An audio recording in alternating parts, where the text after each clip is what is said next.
பாஜக மீண்டும் ஆட்சிக்கு வந்து மோடி பிரதமரானால் இந்தியாவில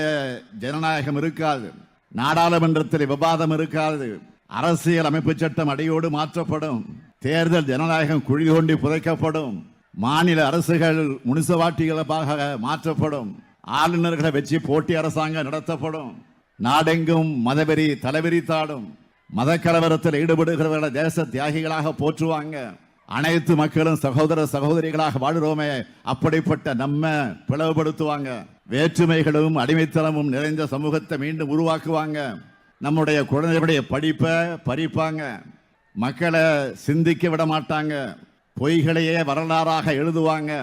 இஸ்லாமிய கிறிஸ்துவ மக்கள் இரண்டாந்திர குடிமக்களாக மாற்றி அவங்களுக்கு எதிராக வெறுப்பை விதைப்பாங்க. ஒரே நாடு, ஒரே கலாச்சாரம்.